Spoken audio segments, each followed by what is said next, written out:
with the tools. Getting familiar with the tools that,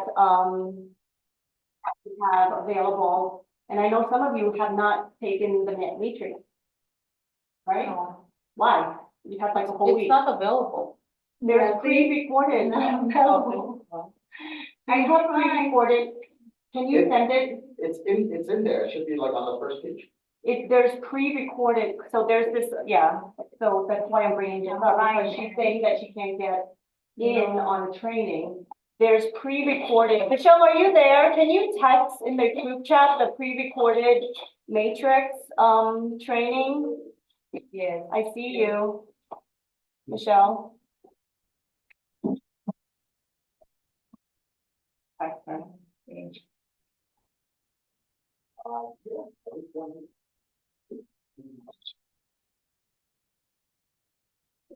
Text in the Zoom, the link to the pre-recorded matrix training.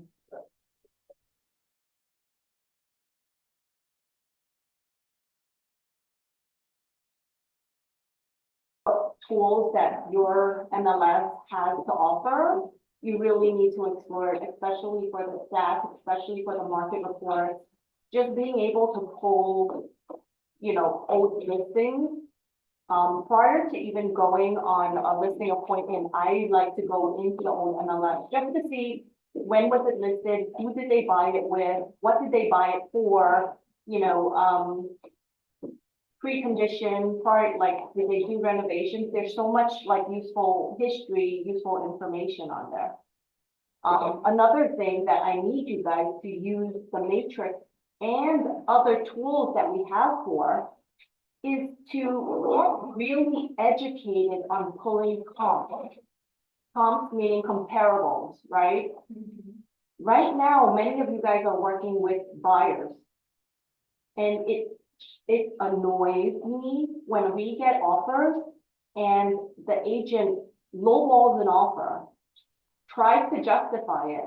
And I say to her, did you review comps? And she's like, oh, I didn't find any sold in the building. I'm like, but the building's made up of 5 buildings. And she's like, can you send me comps? Yet she's asking for 3% commission, does nothing, I'm like, you want to collect 3% commission for opening the door, but you want me to educate and guide your buyer? Obviously I work for my seller, so I gave her the comps, right? But they still didn't go up to what the comps were showing. I guess she's not strong enough. It was my computer. She's not strong enough to show her buyers the value that's in the unit, and I gave her 3 comparables that closed within the last 6 months, justifying my asking price in that building. Yet she came over 10, 15% lower than the asking price. Right? So of course I gave her some, but did she in come a up? multiple, she came up a little. There's still like about there's still a bar, like I priced it where we want to be, right? A lot of times I don't like to, because a lot of owners, they're like, oh, the market, it shows that it's selling for 600,000. Let's price it at 650. No, I priced it at where the comps are showing, right? And I tell her we priced it not so that we play games of going back and forth. It's where we want to be, and here are the comps to justify it, but they still didn't go up. So you guys need to learn how to pull comps, okay? So learn the matrix, play around with it. Look at the different categories. If something's not showing up, you're probably doing the search incorrectly, because they split up now, like residential, single family, residential, multi-family, like there's different subcategories now, so you have to really mess around with it, okay? And then I also emphasized to you last week, having Adam. Adam is the old geodata, right? Vincent, you have a lender that can give everyone access? Yeah, so we have free Adam accounts for everybody here. Okay, it's through the home team. They're partners with us. And guys, this is like probably like $135 for $139 a month, and it's national data. So if somebody calls you and it's like, I have a place in Michigan that I'm thinking about buying or selling, you could actually look it up and pull the property details and comps. Okay, the only thing you have to do to get this, you send an email to admin@vincentcrew.com. Okay? Admin@vincentcrew.com. So if you send it right now, Francis, who's in the Zoom, will receive your email and will set you up with an account. Very helpful. Yeah, I use it like every day and I love it because, I know this is like a repeat because I know some of you guys still didn't do it, okay? Last week was about laying the foundation, knowing your tools, utilizing your tools, yet so many people are still not doing it, which is irritating. That's the link, guys, for the pre-recorded matrix training. So there's no more excuse as to why you're not learning it. So the reason why Adam is so important, guys, is because not everything sells through the MLS. Okay? So if I can't find the history of the listing on the MLS, I'm going into Adam as well. I'm doing both. I'm searching everywhere. Because I don't want to be left in front of my sellers asking me about a sale in the building or next door that I'm not aware of, just because they might have sold it privately or they sold it off MLS by an agent that's not part of our board. Okay? But Adam will give you public records of all sales. Okay? And another great thing about Adam. No, admin, ADIM @vincentcrew.com. I was, I need that. like, I got another very, I just got it.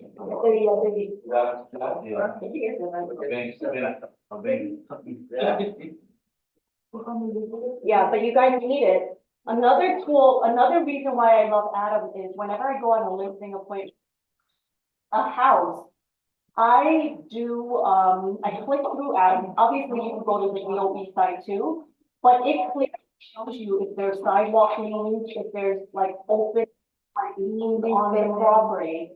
And I have, like, there's so many properties in New York City with sidewalk liens, right? And you guys know you need to, the seller before you're able to close. So for those of you who need like a sidewalk guy who's able to file the permits, you know, you can't just fix a sidewalk by yourself. You need a permit, right? So if you guys need a your phone to fill the form on the computer too. yeah, silence the recording. So play around with the Atom tool, okay? And then you could run comparables, you could find violations, you could find open permits, you could find a lot of things. Do they need to address the sidewalk before the closing? The address. They need to take care of it, absolutely. It's a lien on the property. I have a guy taking care of a lot of my properties recently, and I got yelled at. I yelled at him recently though, because he doesn't give receipts to my clients, and so many of my clients are like, "If you're legit." I'm gonna give him like Mohammed. What does he do? I named him Mohammed, the sidewalk guy. It's not Paul. Paul is an expediter. There's different. Mohammed Javed, sidewalk repair, 917-337-0249. Mohammed, what did that? I'm sorry. Huh? He clears sidewalk leaks. Oh. Can you repeat 917-337-0249. Mohammed? Mohammed, Javed. He just did my, one of my listings in Francis Lewis Boulevard in Bayside. He did the one in Kew Garden Hills. He'll file the permit and then he'll get it cleared. How much is the maximum limit for? Depends on the violation. Sorry, can you repeat one more time? Oh, yeah. His number, Mohammed? 917-337-0249. Thank you. maybe not one, like 1,000, 5,000. It was like something like that, about. It's pretty thousand. But anyway, those are tools. You guys need to have these vendors in your thing, right? Just yesterday, I had someone reach out to me and was like, "Lily, do you know, are you good with appliances?" I'm like, I don't know how to fix them. And she's like, "Yeah, but you know, do you know, and like, which one's good for this?" I'm like, "No, I don't know, but I have an appliance guy, you wanna buy one," you know? So being a resource for your clients is so important, because when I'm going on a listing appointment and I'm telling the owners prior to even getting the listing, hey, you have a sidewalk leak, you have an open violation, these, you know, you need to take care of this before we can actually close, versus them interviewing a bunch of other agents that aren't even bringing this up to them, you're gonna set yourself apart, right? Okay, but that's one thing, but another thing is networking, and that brings us into our topic into this week, okay? Which is topic and lead, which is networking and lead generation.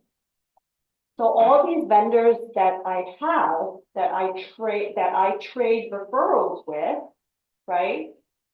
You guys should be able to also build that relationship with your own vendors. You understand? So like, if I'm gonna continue, Mohammed was like, "Hey, Lily, give me your Zelle. I'm gonna, you know, let me give you some referral." I'm like, "No, this is what we're gonna do." I don't want $100 here and there. I want referrals, right? I want, if you know of someone looking to sell because, and they're fixing their sidewalk and you hear that they're looking to sell, trade referrals with me. Okay?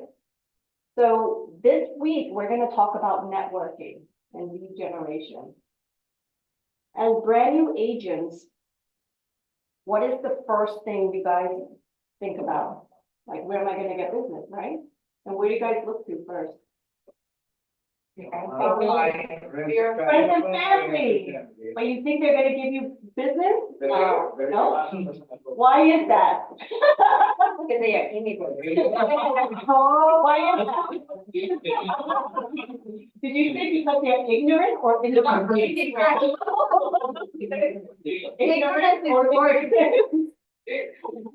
Because they're immigrants. Okay, well, that's a different topic. But I wanna, like, sphere of influence is what new agents think, right? Oh, I got my license. I made a very quick announcement on Facebook. Now all my friends and family is gonna use me. But in reality, what are they thinking? Oh, Maria's gonna try real estate as a hobby, you know? When I have a guy that's like, I'm the driver for this like big CEO, and all of a sudden he's gonna give me all the business. Does that happen, guys? No, You gotta prove yourself. Yeah. Right? A lot of times? most of the time. And how do you do that though? Knowledge. Right?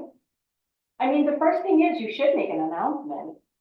I think you shouldn't keep it a secret, right?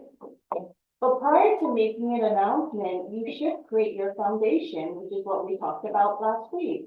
Like if they were to Google you, are you gonna look like this is a hobby, or are you gonna look like this is actually my career and I'm serious about it and I'm going really into this career, right?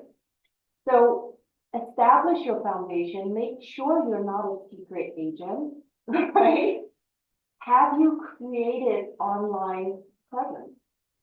And we'll go into online presence later on, but there are typical sites that you should have your profile on. Zillow being one, that's free, right? StreetEasy being another, because StreetEasy is owned by Zillow, Trulia as well, right? So shouldn't you have your profiles established? Realtor.com is another one, right? And then what are some of the social medias that you should have? Facebook, LinkedIn, Google business page, experience.com. Yeah. There's a lot out there, right? Remember last week I said to you guys, all my keys were hanging outside? Why don't you guys do like a quick social media video? Nobody reached out to me. I have been busy, but I will. Nobody, Yeah. right? Indeed. But like, your sphere of influence is looking, right? And they're probably they want to see if you're real and if you're successful before they send you referrals. Right? So you gotta earn their business. It's not guaranteed. It's definitely not guaranteed. And, I'm part of also like this Facebook group where realtors, vent and like just cry and whatever. And they think that just because they're related to someone, they're owed the business. No. Sometimes they don't want you to know their business. Right? And sometimes you don't want to know their business. And sometimes they expect significant discount. Or they want you to work for free. Right? So you guys gotta decide if it's worth it for you to do. But your sphere of influence should be eventually one of your main source of referrals. They really should be. 100%. Yeah. Okay. And you continue to build your sphere of influence and your referral-based business. Most of my deals now are through referral-based business. Right? I'll get phone calls, I'll get email. My brother used you, or you were recommended by this person or that person. Your sphere of influence is small first, and then it should absolutely grow. Okay, if you nurture it and if you service it the right way. So announcing your career. You should create a professional yet personal email, right? Explaining why you decided to get into this business. Not like, oh, I'm in real estate now, send me your business or send me your referrals. You could say, I'm now part of the largest growing team. I'm part of this queen-based team. Like, give some credibility to the company that you're with and show them that you're backed by this amazing company that has presence in the neighborhood, that has closed X amount of transactions, right? You're not alone. And you have this broker, this team leader, this organization behind you to help you. Okay, so email campaigns, you guys could do phone calls, right? Calling your sphere. You could also do social media posts. But basically, just don't be a secret agent. Okay. I've heard from a lot of people, they're like, oh, I don't know why my brother didn't live with me, or I don't know why. It's like, oh, do they know you're really in real estate? All right, so networking, lead generation, start prospecting. Do you guys remember any vendors that you've worked with, or you continue to work with, or you continue to refer? Yeah? So why not start prospecting then? Right? I'm part of like my neighborhood page. You guys live in a certain neighborhood, right? There's neighborhood pages on Facebook, right? So there's like Forest Hills NYC, there's Forest Hills Parents, there's Forest Hills Regal Park Kew Gardens, there's Forest Hills, the new group, because they thought the old group was mean. So they formed this like new group. But you should be part of all of this neighborhood pages. And if there isn't one, create one. Yes, and you could create one, right? You could find a niche and you could create one yourself. And we actually have training on how to do that, because we have people in our groups that run their entire business on it. Okay, and it's in Global Alliance University. For all of you that have access, okay? So if you want to find out how to run it, Eli Torres, he runs his entire business. Now he runs Puerto Rico for EXP. And he was the #1 international team for EXP, runs his entire business off of Referral. off of Facebook pages. Mhm.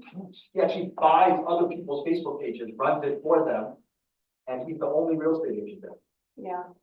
I'm telling you, referral-based business is so much easier to close than any other business. You're pretty much guaranteed business as long as people can vouch for you, right? So let's talk about building a community connection.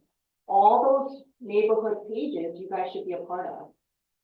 And whenever there's, like a request, right? There's a request like, oh, I'm looking, anyone familiar with co-op sales in Forest Hills? People start popping out names, right? Oh, you need to go with this, oh, you need to go with this person. Michelle's name is mentioned so many times, right? My name is mentioned as well, but now Michelle's name is getting mentioned a lot more. And you need to thank the people that continuously refer you, right? With a simple acknowledgement, phone calls, whatever. Because they're gonna, otherwise, if they're not being acknowledged, they're gonna stop referring you. Right? I think so, out of sight, out of mind, right? So build that community connection. So we Attend, would just create a post saying, have, if somebody in one family, would be betting so that in this area. in the neighborhood, I think a lot of them hate that when you're self-promoting. So how would, Whenever, you should know other people in that neighborhood, right? So let's say local vendors and stuff that have worked with you and you work with them, you could say to them, let's trade referrals. And if you see that someone is asking for a referral in this group, mention my name and I'll do the same if they need a plumber, if they need an electrician, if they need a, you know? Because those neighborhood pages, you still see them asking for plumbers, movers, you know, babysitters, pet walkers, whatever, right? So if it comes from a different person, not yourself, it's so much more credible. I mean, you should do your own self-promoting on your social media pages and things like that, but, you know, I think self-promotion on those neighborhood pages are kind of fun. Thank you. Mhm. Okay, so attend networking events. There's so many different networking events, aren't there? Lincoln's always attending them. And he's building relationships and he gets referrals from people from different, neighborhoods, states, right? Other states are referring you business. Like, these networking events allow you to build relationships, allows you to trade referrals as well. Here's what I, you guys go to networking events and sometimes you don't want to go because you don't want to go by yourself, right? So if you guys ever hear of one, why not just share it to the group? And be like, I'm thinking about going to this, who wants to go? And all of a sudden, we all go together, right? There was this free training. It was called listening to leads or leads to leverage or something like that. And I found out it was free, and all of a sudden I was like, hey guys, let's go. And then I invited other agents from other offices. They thought it was our event. Right? We could do that. Happy hours, free CE classes, any of that, we could all go together. Yeah. I was thinking, and actually Michelle brought it up, we actually had lunch with a lender and maybe doing like a buyer's seminar before the spring market, right? Doing like an educational piece on that. We met with a lender, Danny Menendez, with a $20,000 grant. And I think it's amazing because I found out that a lot of my properties along Burn Street, the house, the co-op, they all qualify for this $20,000 grant. And the $20,000 grant can be used to buy down the interest rate. So the interest rate that he was quoting people was like, I think other people were quoting like 6.8. His company was quoting like 6.6. You use that $20,000, you buy it down to 6.1. It's a free grant as long as the property qualifies and the person qualifies, and the income is actually not low like some of the other programs. It's like $292,800 in New York City, and in Long Island it's like 400 something thousand. And they could approve low credits for like 660. right? So we network with him, we have lunch with him, right? And he's willing to sponsor events. Right? So if you're able to build that type of networking relationship and then have a vendor cover the cost of it, then you could do like a buyer seminar, right? Or like any seminar. And then you invite the neighbors from those Facebook business pages, right? And you're getting your name out there and it costs you nothing. Right? So you guys have to put on like your CEO, your business owner, hat and think about ways to how you're gonna grow your business while building your presence in the neighborhood. Right? Are we in the real estate business? Yeah, We're in the people business. We're in the people business. Real estate is our vehicle. So your job is to network and find people. Find people that want to sell, find people that are willing, that want to buy, but find people that are willing to refer you. I think that's huge. Okay? Or talking to a vendor and then he's like, you didn't ask, like, we have to ask.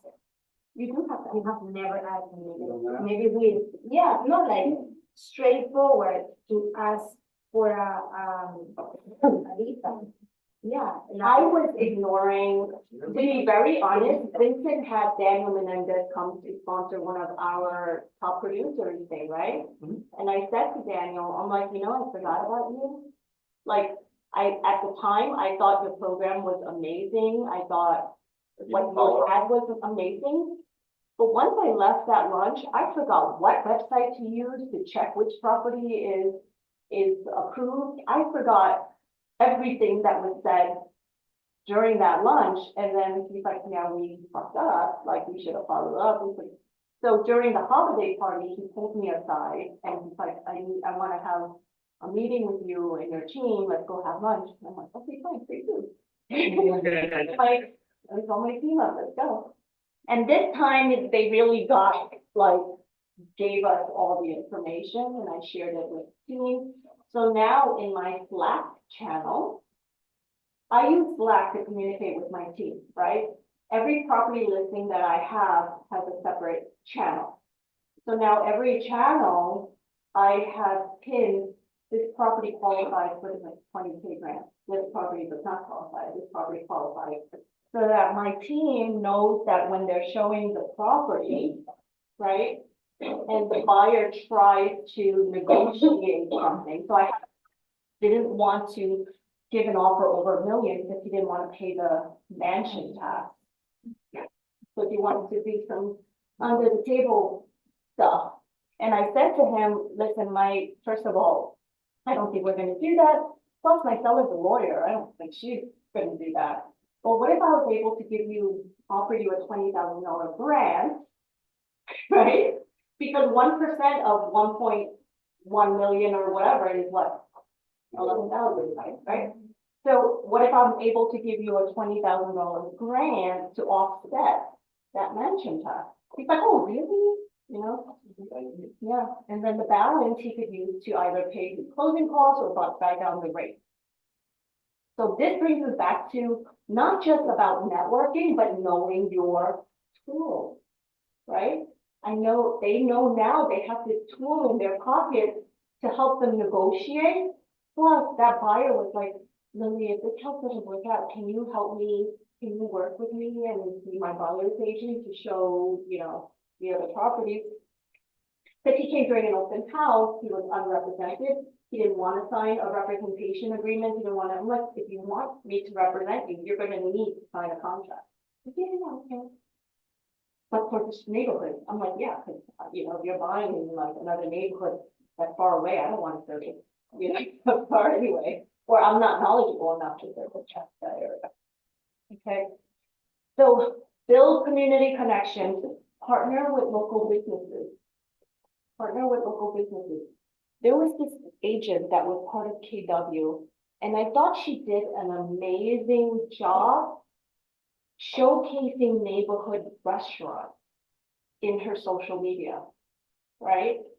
You guys could build relationships with the local neighborhoods that you're gonna service. Right? What, you're doing a lot of business now in where? Hicksville. You can go have lunch, right? Do a quick social media, like video on their food, about their service, put it on your, Instagram, wherever, and then tell the business, let's trade referrals, or can I put my business card here, or, anything like that to build that relationship. Plus you tag that business, then you have traffic going to also your page. That's easy to do. Right, so this KW agent, I was like, oh, that's so smart. She was, every week she's like, oh, I forgot what she called it. Something marketing day, neighborhood marketing day, and she would, every week there was a different business that she was promoting. Right? I thought that was pretty cool. So you guys should get out there, build that local business connection so that you guys could also trade referrals. Attorneys are an amazing vendor to also partner with. Okay, so estate attorneys, divorce attorneys, there's a mediation attorney that I'm good with also. Mediation is like before the divorce, they try to mediate and figure out stuff, right? A lot of times they need to sell a property and then buy more, right?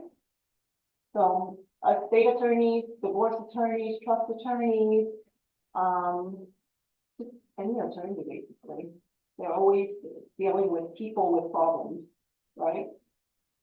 So these attorneys that I refer, I've gotten seller referrals from them as well.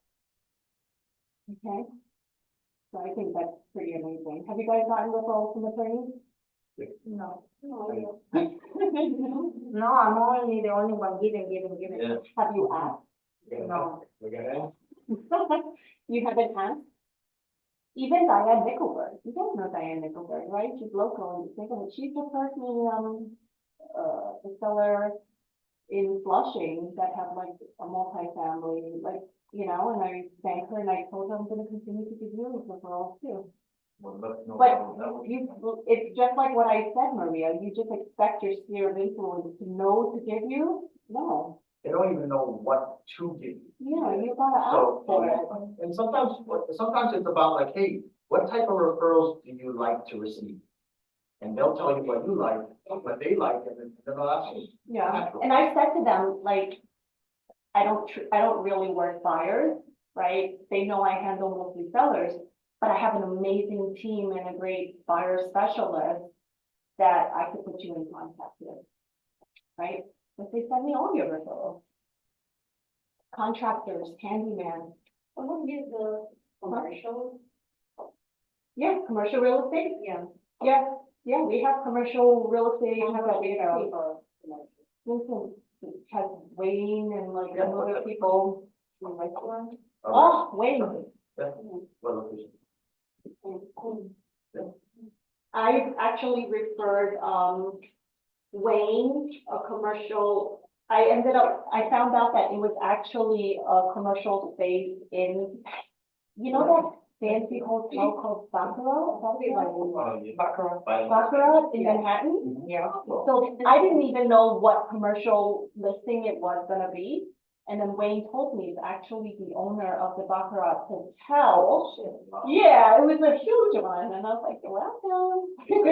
You sent out a referral, I think maybe 3 years ago. The king. The king. I was at an event with him, he's like, I just closed it, it was my longest referral ever. I gave him a Manhattan, condo or co-op. And he's like, Lily, this place is a piece of shit. It was like horrible. It was like falling apart. She was a hoarder. But I continued to give him referrals because he was very grateful and he was very responsive. And I love that he constantly gave me an update. Right? So if you're collecting referrals, you should learn how to service them properly too. Otherwise, you're getting no more referrals. Yeah. That's a different thing. That's a completely different thing. Okay, so contractors, relationship building, knowing people that you'll trade referrals with, right? Once you said commercial, I'm like, Wayne. Once you said commercial restaurant, we immediately, you thought of a name. You want to be that name, right? That people think of when they mention a certain neighborhood, when they mention a certain type of property. You want to be that go-to person, okay? So what you should do this week, guys, is write a list of all the vendors, all the neighborhood people that you can start prospecting, calling to trade referrals with. Don't just think, oh, this is a great idea, and don't do it. Right? You're building your business from the foundation up. Build it with people that support you. And then you need to support them too. So I'm not just like a take, right? I'm not gonna just take referrals from attorneys and then not give them referrals back. You have to give back. I was just in a training in the beginning of the week. Referencing that, speaking to vendors, that you don't have to make tons of phone calls, just to make a quality phone call, Mm-hmm, and you'll get tons of business. mm-hmm. So, but exactly. Yeah, like every day that you guys wake up, what are you doing? Right? Are you talking, like I said, this is a people business. Go talk to people. Go talk to people. Otherwise, where are you gonna get your business from? Okay, volunteer in the community. That's another way to align yourself with your neighborhood, right? There was a period of time where I donated every transaction that I closed. I donated $1,000 to the food pantry at Our Lady of Mercy. And there was one year, I think I donated like $10,000 or something like that, right? It's a write-off. It's a write-off. But if you align yourself with volunteering or some type of community and giving back, that also puts your name out there, right?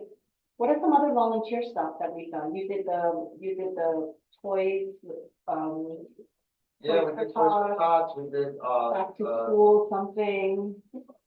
God's Love Will Deliver, like food pantry stuff, and backpacks and. Blood donation.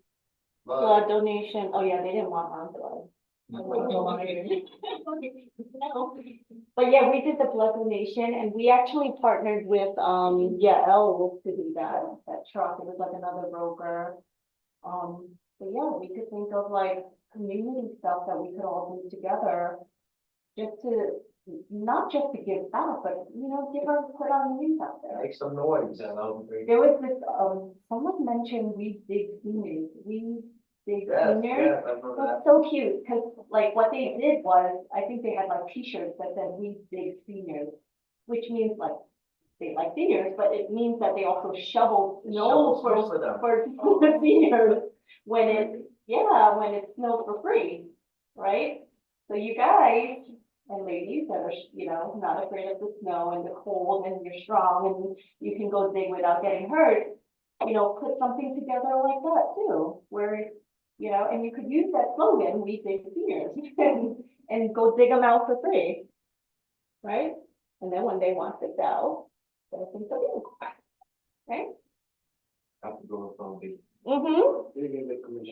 Yeah, that was so cute. I love that one. But build your reputation, right? Be that agent that is community focused.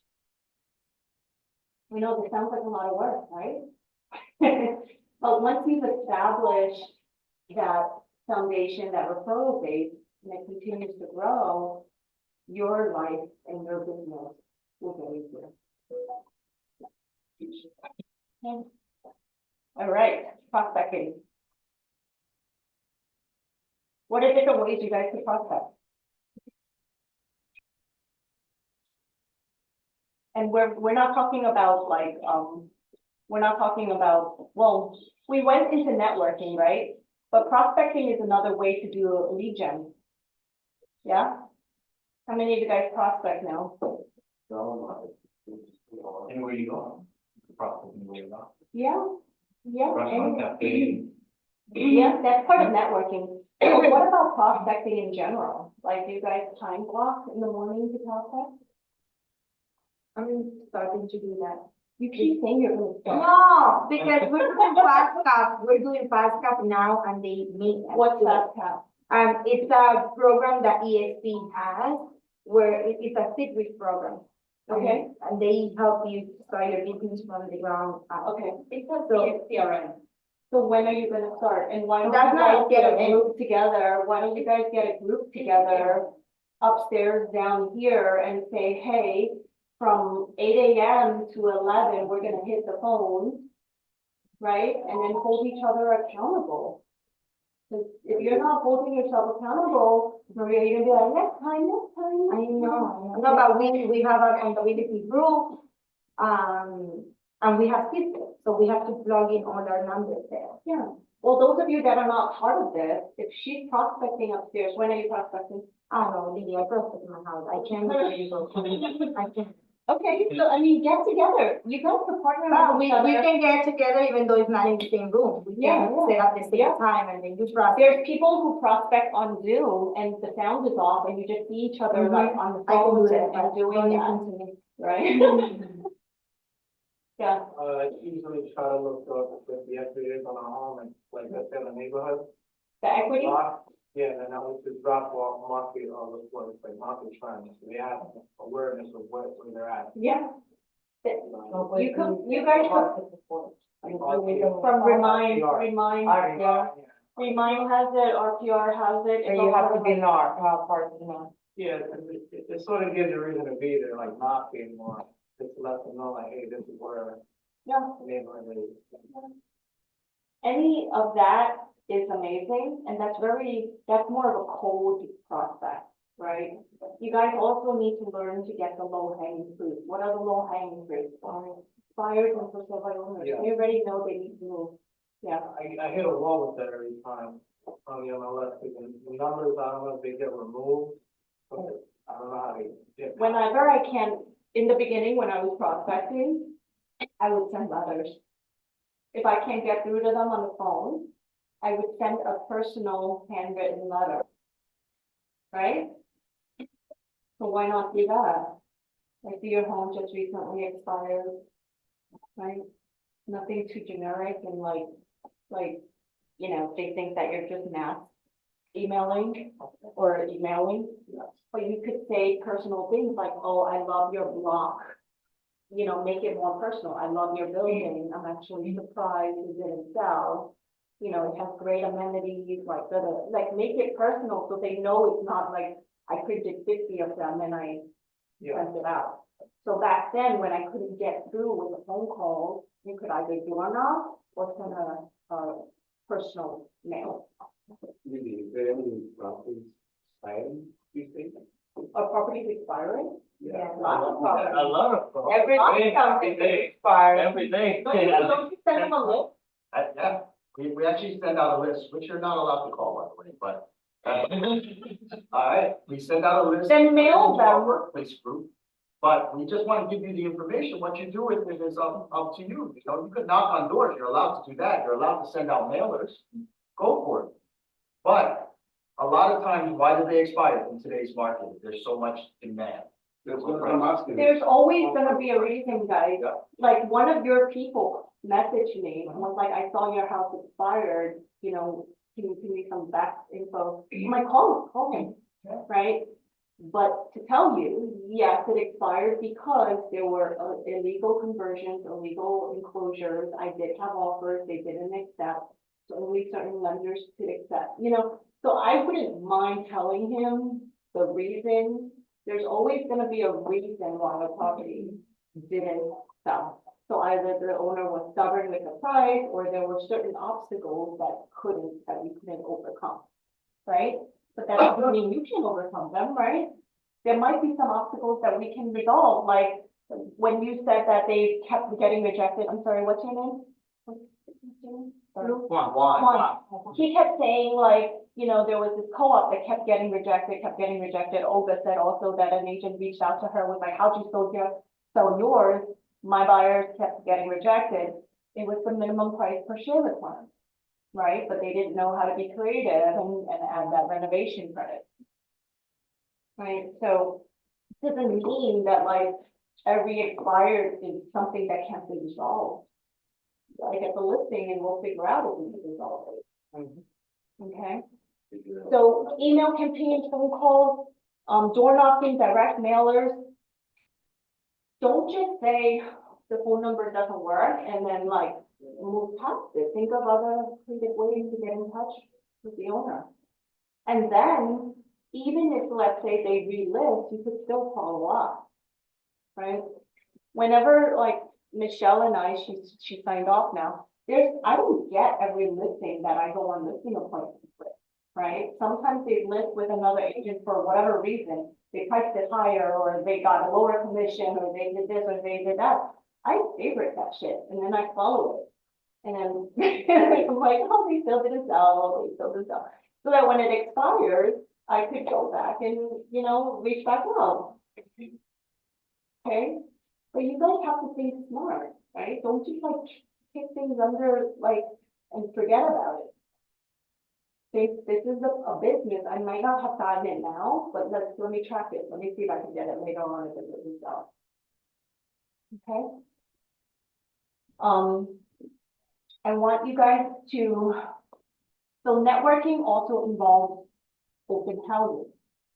How many of you guys are doing open houses and getting in front of people? Yeah. I know agents that handle open houses all completely different. Some do no promoting, and then on top of that, after the open house, they do no follow-up.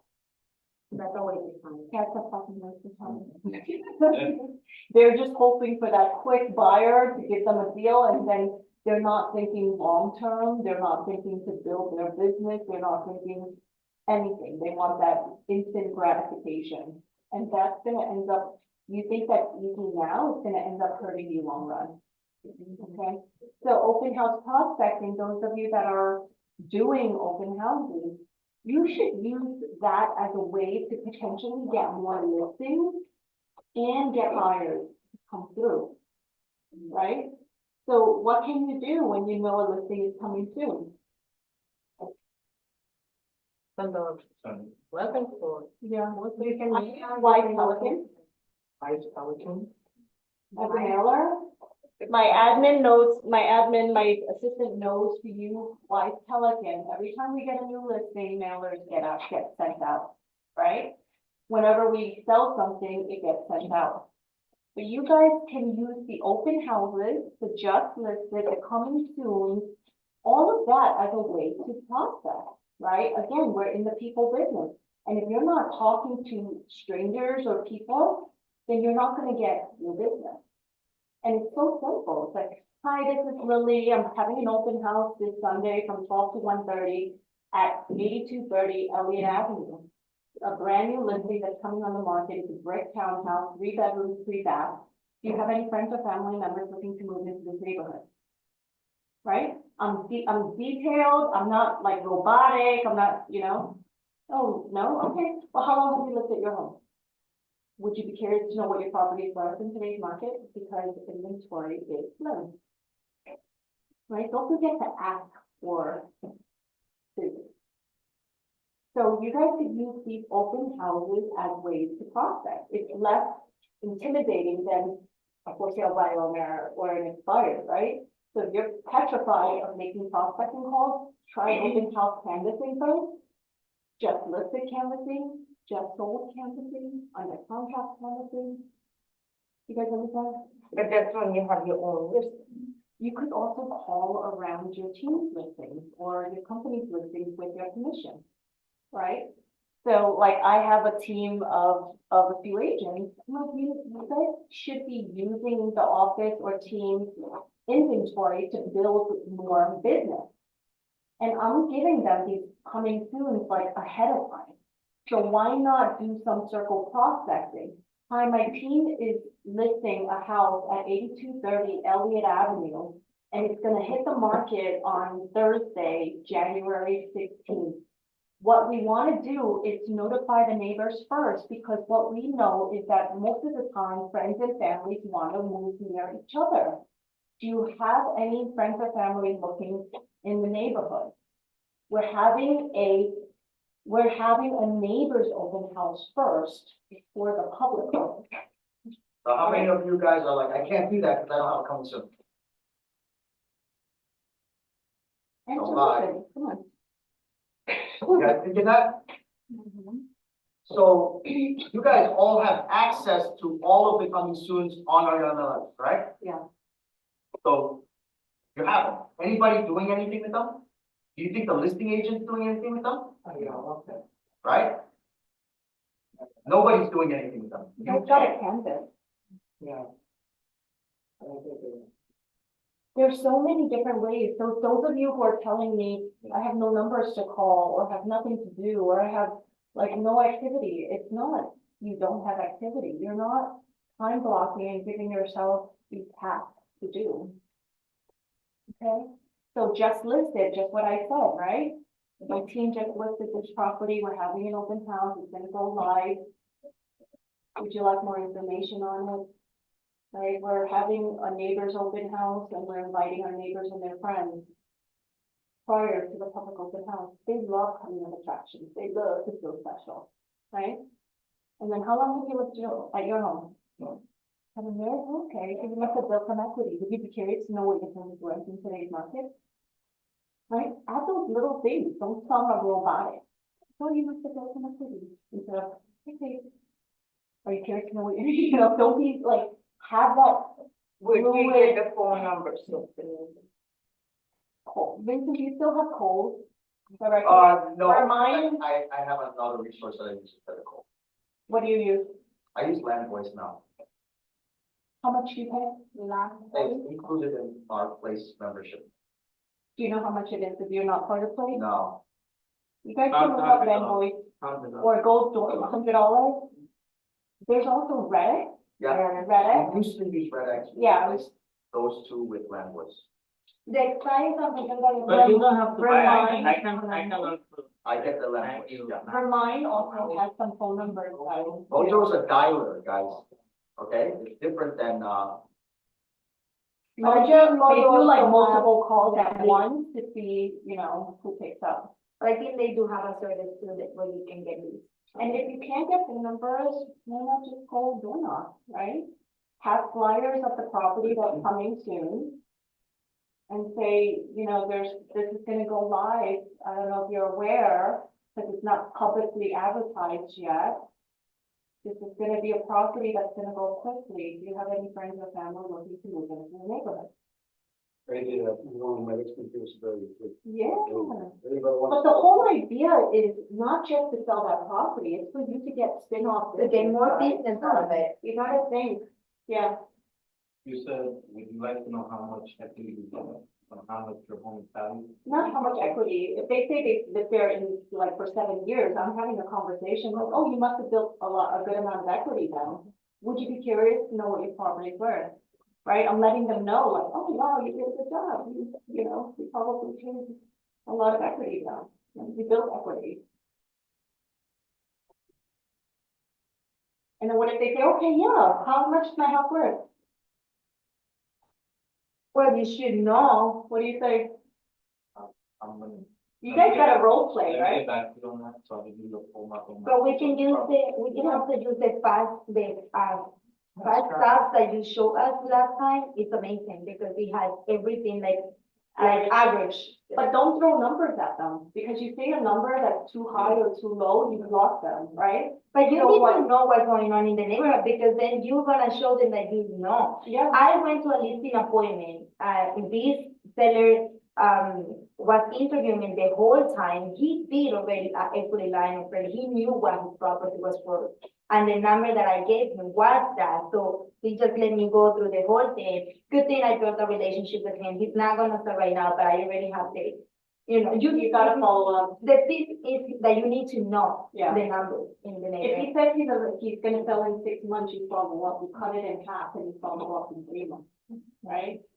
But how I would respond to that, if they prematurely ask you, like, okay, how much is my home worth? I don't know, I haven't seen your property yet, but I'm gonna be in your neighborhood later today, from 3 to 4, do you mind if I stop by? I don't know, I haven't seen your property yet. Why don't we do this? I don't mind, I'm gonna be in your neighborhood later today. That I was- gives you I was time thinking to like- do research. I was thinking that probably did a door knocking, like in. Oh, you could just say, I promised that I was gonna speak to a few more, people today, but why don't we do this?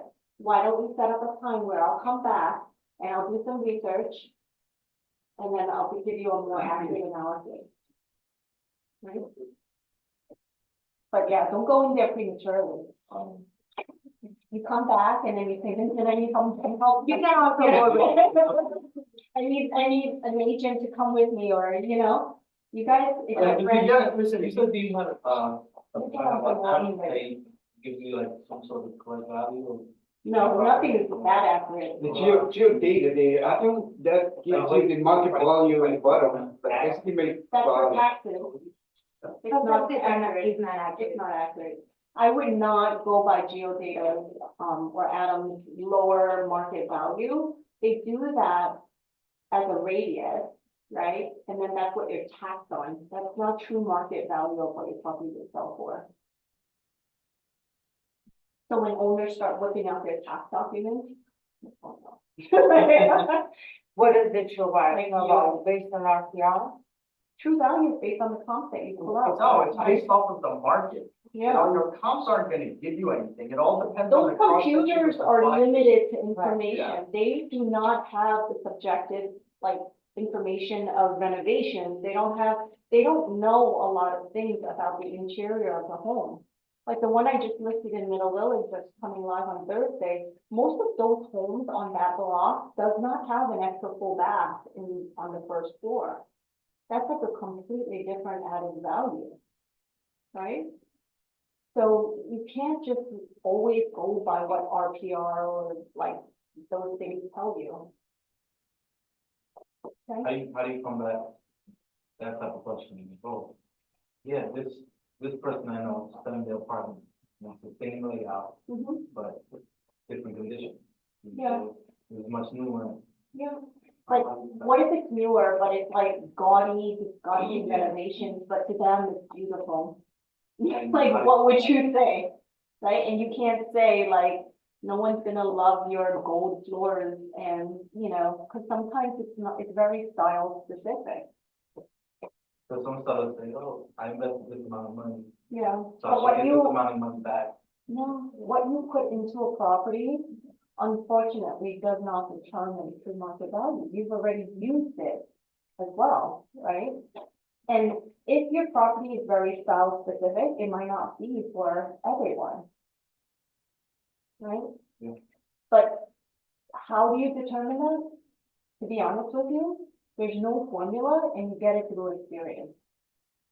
for You do. product price. Yeah, you do. You get it through experience. You want to overprice your home to invest your home. There's always a range though, right? It's never true market value is never a set number. It's not like it's 900,000 and that's it. Right? There's usually a range that people are willing to pay. I had a listing appointment with this seller where I had no clue how detailed she was gonna be. And it ended up being a Zoom interview, right? And she shared her screen with me and pulled up the whole Excel price. Like, these are the properties you sold in the last 2 years. I'm like, wow, you did your research, right? So she pulled up not just my sold, right? She pulled up also the neighborhood sold. And she's like, why did this one sell for this price and this one sell for this price? And luckily, because I knew the neighborhood, I was like, oh, well, I sold that one on Carroll Street. And the reason why it went lower than the asking price is because it had a illegal basement conversion and only certain banks were able to approve it. That's good that you knew the name. It happened to me in Brooklyn. This buy was so analytical that it's bad. She was a lawyer that analyzed all the numbers, right? And she wanted to know exactly why certain properties sold significantly different from their asking price. And some sold very close to the asking price, and some sold over. And there were some, I'm like, if this property went under contract in less than 30 days, but it sold 200,000 below ask, we probably know that there's some unrecorded money You know, it's not, and everything else is significantly higher, then that's the one that you shouldn't even consider as a true comp, right? But guys, this is all through experience, so those of you who are brand new, don't get discouraged, don't get discouraged. Your job is to bring a listing appointment to the table. And then, experienced agent or Vincent will pair you up with someone to go with you, right? But it's all a way for you to actually learn, and you learn best by doing. I know agents that think, oh, I'm not done learning everything before I get my foot wet. No. The best way to learn, I throw them in. Like brand new agents, I'm like, you're doing 2 open houses this week. There's nothing, you just don't do anything illegal, okay? These are the documents you need. Just share this information with the buyers and then let me know if you have questions, right? So the best way to learn is to just do it. Okay. You need to track your progress. Those of you guys know, you all have KV Core as your CRM, right? And those of you who don't use KV Core, right? There's other CRMs, like I use Brivity, Vincent now uses Brivity, I think Olga uses Brivity. But KV Core is just as good, right? In the very beginning, when I first started in real estate, I made the mistake of not keeping a client relationship management tool, right? And every year was like a brand new year, and it was horrible. Then I started using Excel, right? And it was like seller leads, buyer leads, and it wasn't as efficient, right? But track it somehow. If you're not tracking it, you're gonna forget. You're gonna get busy. You're gonna forget to follow up. And I've made that mistake. There's been times where I would go on listing appointments and then I forgot about them because I got busy. I have a question because I use KV Core, but I have an age, I don't know if it's on me. All the emails that KV Core is sending, they go into spam. So people don't see it, so that's the problem. I don't know, the one that you use, it do the same thing. Sometimes it does. You have to use that email more frequently in order for it, because my team emails, like my team email is lilytran@lilytranteam.com. A lot of my agents will have like their team emails, right? Michelle@lilytranteam.com. If they're not using that team email consistently and using their own separate emails and then occasionally using the team email, it's gonna come back, you know, as spam. You gotta use them more. So if you use the more, it takes it out of some. The more you use it, the more it's like, it's being like, you know, answer, the algorithm of getting answered, it's not spam anymore. Same thing with phone numbers, like Rividio gives my agents their own phone number, right? So sometimes they'll come up as spam, but if you use it enough Okay. and What's the frequently, difference between KV Core and Brivity? What do you like more about it? I've never used KV Core, so I don't know, like KV Core is prior. free. It's free, but because I was using Brivity prior to joining EXP, I stuck with Brivity. Oh. And I just, you know, I liked it because also it has a client portal for my sellers. What I realized after a certain amount of listings, I would drop the ball and not give them updates, right? What this client portal does is that my admin and my VA is constantly updating my sellers, but they think it's coming from me, right? So every time there's an open house, you know, my team is prompt to give updates, like how many people came, what are the feedback, what's the pro, what's the con, you know, and all of that goes into Brivity. And then the clients will see, they get an email like you have an update, and then they'll see what the update. So I don't have sellers saying, Lily, you have an update. Did you have an open house this weekend? What was the feedback? You know, so we systemize everything so that I have more time, right? So as you get busy, don't forget to create systems where you're not doing admin stuff. You make money by doing income producing activities, right? And we're talking about networking today, and we're talking about lead generation today, right? So you need to develop, remember last week was about foundations and tools? If you did not do everything we did last week and you didn't solidify your foundations and learn your tools, then getting into this week's training that we're doing today, you're gonna be behind, right? So when we end this training today, you should go back to what we did last week and learn the tools that we have. For those of you who are with EXP right now and you haven't even signed into your KB Core, do that, learn your tools, right? Figure out how that works. There's video trainings on everything.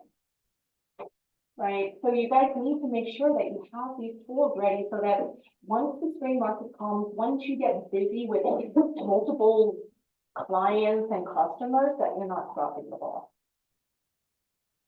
Okay. Post open houses, okay.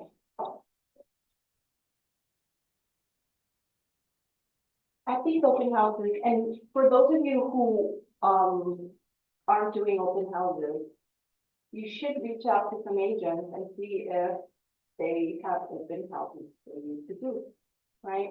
Most of the time, the teams already have team members doing it for them, but there are still agents with multiple listings that don't have the capacity to do the open houses every single weekend, right? First off, get good at doing open houses and be able to show that you're good at doing open houses, right? What does it look like to be good at doing open houses? Proper advertisement, and then, following up action. Same. So let's say I have a list, why would I choose you to do an open house? You have to know the listings well. Oh, you have to know No, about it's probably about- Well, Like, why would somebody choose somebody else? Like, I need an open house done. I put it on Workplace and all of you guys answer. First come, first serve? I hope not, No. right? What if I said, I got time. How do I know that? You're just reaching out to me. Like, if you're gonna be reaching out to somebody on Workplace to be like, I'm here to help, tell them why they should choose you. Yeah, I should tell them like more about me, like, what I have You done. do a business plan, like a plan? that you No, do? yeah, you can say, here's what I'm gonna do. I'm gonna call around the open house to make sure that people come, okay? Or I'm gonna knock, I'm gonna knock around the neighborhood, make sure people come. I'm gonna use KB Core Open House, app So that's what I think, it was marketing prior to that, to and digitally record, yes, so but you what is, you just explain it one by one. Yeah. Right? And You can create Study, later. I'm gonna study your listing sheet, so I don't ask you specific questions.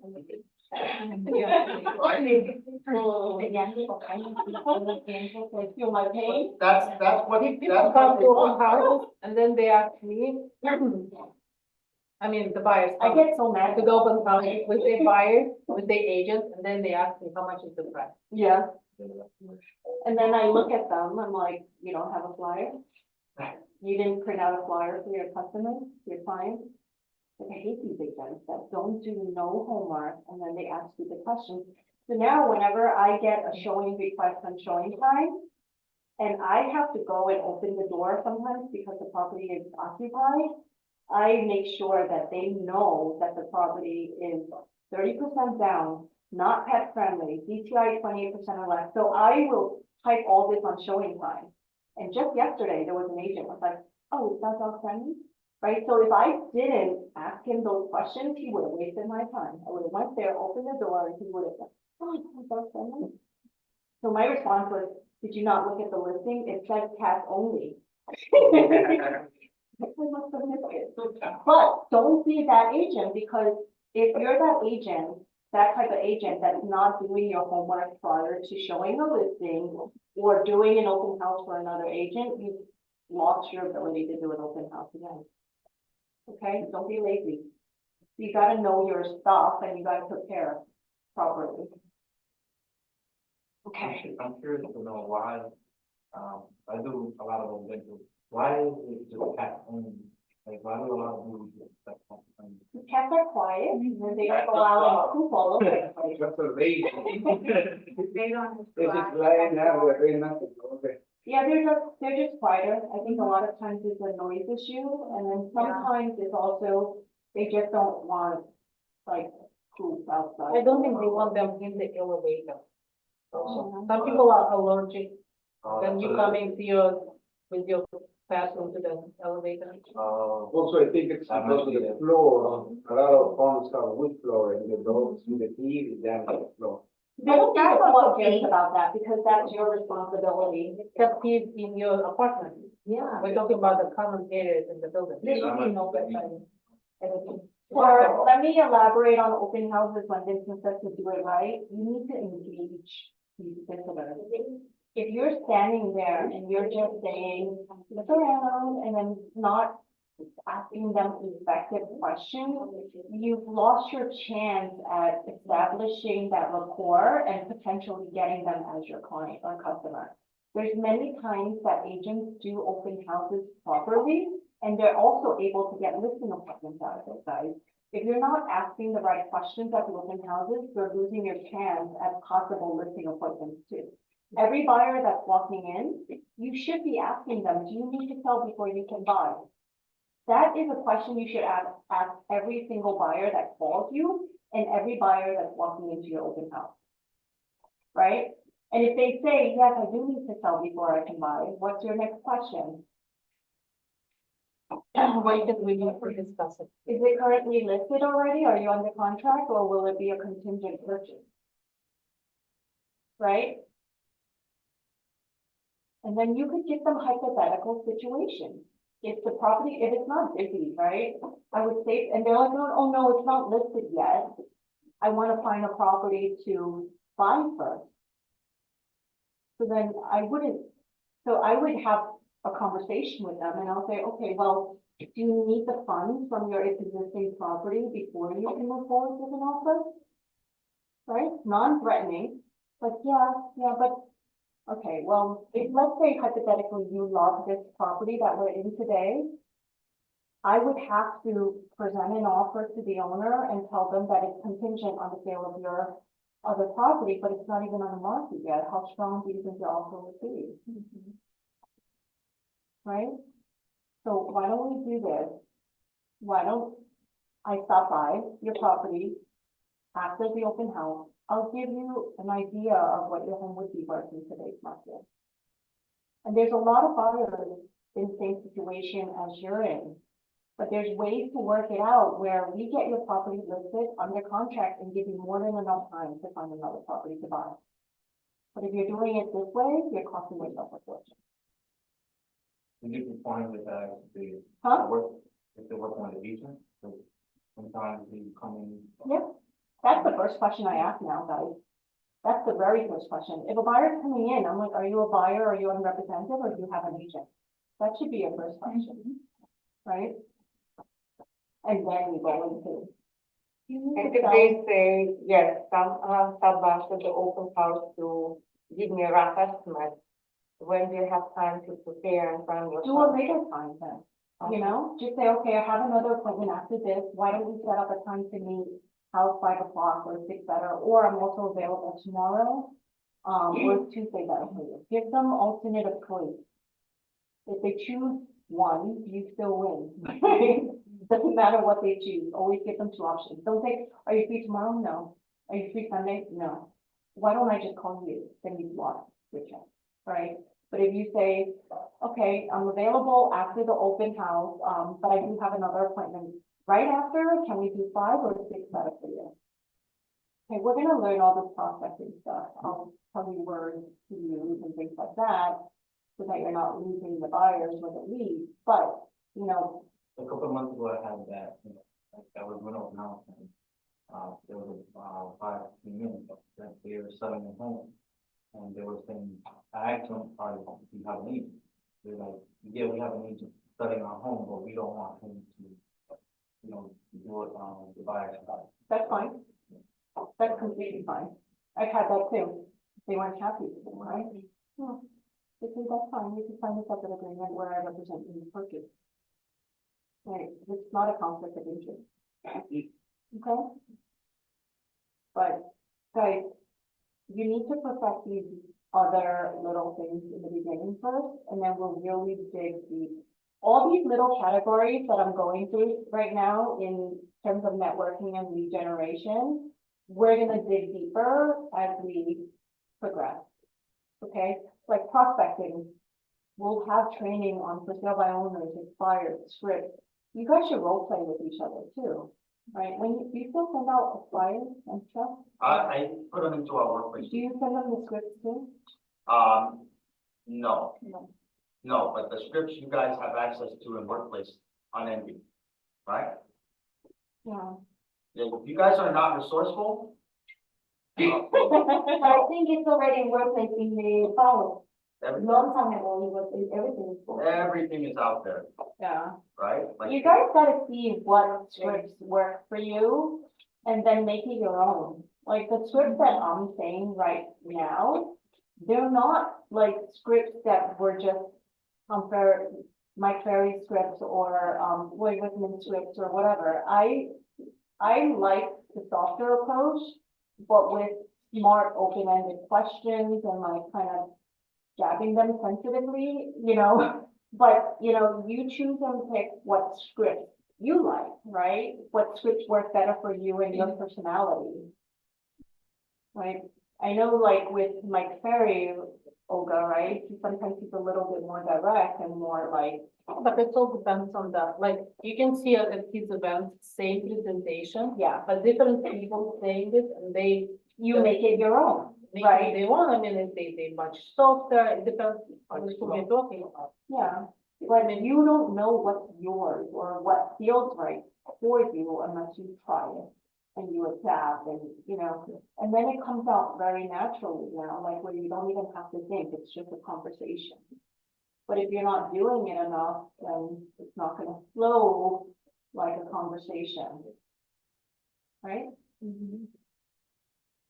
so that falls to the phone too as well. I Yeah, don't know how we say them. yeah, Say something.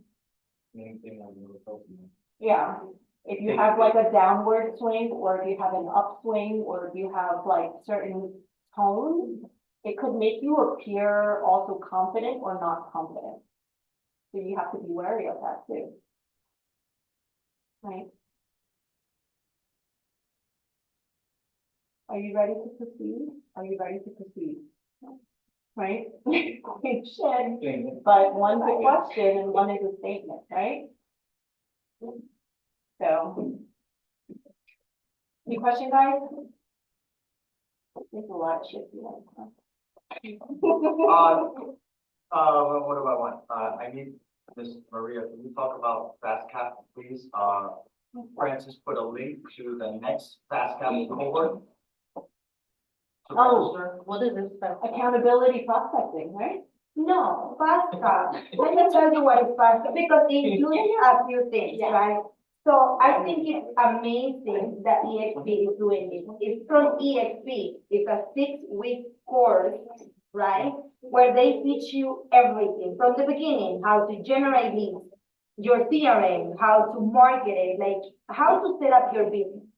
It's from the beginning to the end.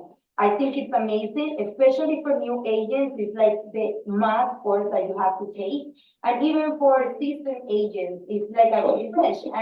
And you know, they teach you how to treat this as a business, not just like a hobby. So I'm taking it again. It's still gonna be the second time. The first one I left it in the middle, but I'm committed this time to do it from the beginning to the end. How much? So, what? How much? It's free. It's free. So EXP does this for us. So, the next one is going to be by the beginning of this month, and he just texted the link. End of this month, right? End of January. It's 29, yes. Alright. So register, and most importantly, guys, I'm talking. That's So you know what happened? I can't hear myself. Am I screaming? Yes, here you are. Yes, I can't hear No, myself. you're not. Can I You're hear okay. you? You're okay. Okay, good. How can we get the link if it's not plugged in? It is right now. Francis, can you please text it in the Alliance Movement Support WhatsApp that we have? Yes. Maria, way can you better. text it in our top producer, Yes, text it in the WhatsApp so I can. Even though I was, I have it. great. I can help. Yeah, I'm gonna go. But I was saying something, I forgot. Oh, the most important thing is for you that if you sign up to commit it to finish, because this is my second time, the first one I didn't commit myself, and I'm missing out on a lot of things. So go through it. It's 3 days a week for 1 hour. It's Monday, Friday, Wednesday and Friday from 1 to 2. 29. The 29th? Yeah, so I'm going to check the link for you guys to do it. And, There's tracking involved, they track your activity through Sisu, which is And something you I'm track it I'm yourself. talking to this team lead and he's like, you get Sisu for free, I just signed up for it. yeah, And you guys get it for free. yeah. Well, EXP partner up this week, so we Exactly. got the free version. So remember when we went It's at not the, the complete yeah. version, but whatever they give us, Free is Are good. you familiar with the signing on? I just started using it yesterday, it's Mine? a lot, but I think you Michelle is can more familiar with it, your but she number. works fires. So you record your A lot of her- activities, your a lot of her transactions, everything is in there. So what It's a way for us to hold each other accountable, to be accountable for ourselves, So if and you qualify, you can't use, Olga then. If Olga you doesn't have take 20 bucks. this training, you guarantee to cut, right? That's what it is. That's the goal. Michelle, That's what it is, so you gotta cut. Which is good. Yeah. Well, certainly you have to come. I attended the first, session also. I was not committed to it. I mean, it's a lot. Besides the training for 1 hour, 3 times a week, they require you working, I think, like about 6 hours a day. 4 to 5 hours. 4 to 5 hours But a day, you must be prospecting. committed. It's what Yes, we're like talking about. cross-taxing and put it, like everything in CISO. Like, for example, you did 100 dials, you put in CISO that you did 100 dials. How many conversations you got out of this 100 dials? You put it in CISO, okay, I got 2 conversations out of this dial. How many appointments you got out of this? Like, you basically track everything. I have not Do you done it. guys know and- why tracking is important? Yeah, I have not done it, but they're, like, the way they made it, it should work. And I mean. Can I You tell just you have to guys be why you committed. need to track? Because if you're making 100 calls Mm-hmm. and you are not getting appointments, then it's your prospecting on the phone. If you are getting appointments, but you're not closing them, then you know you need to work on that aspect, Right. right? So if you're not tracking, you don't know where your weakness is and what you need to work on. Right. So tracking is so important. I think it's amazing, guys, that the fact that our company gives, like have a course for that. It's amazing. And then if we do want to recruit agents, I mean, that's a tool that you can, they have different coaches. Every A lot of these session they have icons- a new coach, Guys, yeah. icons, you know what icons are, right? With EXP, icons are agents that have closed a certain amount of properties, and then they have to give back, right? So icons are required to train or dedicate a certain amount of hours and then train and give back. So you don't have people that aren't doing it, teaching you. You have people that actually are doing and excelling, and they're teaching you their skills. Because a lot of these other trainers that I see from other brokerages, it's like they couldn't make it as agents, so now they coach, like, you really want to learn from them? Yeah, you want to learn from the ones that actually are doing it. Okay. From the icons, yeah. It's cool, ready for you guys for, the next one coming up. I send it to you already, and, And it's if in you the can't, website. guys, just go to Workplace and search FastCap and you'll see it. Okay? Yeah. So guys, just to recap, build your online presence, leverage your existing network, build your network, networking, local community, partners with local businesses, real estate platforms, learn your platforms, create your profile on it, volunteer in the community, and then work on hosting an open house, what to say at the open house. This is all networking stuff, right? Cold calling, door knocking around these open houses, join real estate groups. Okay, that's what you guys need to do in the next week. The following week, what are we training on?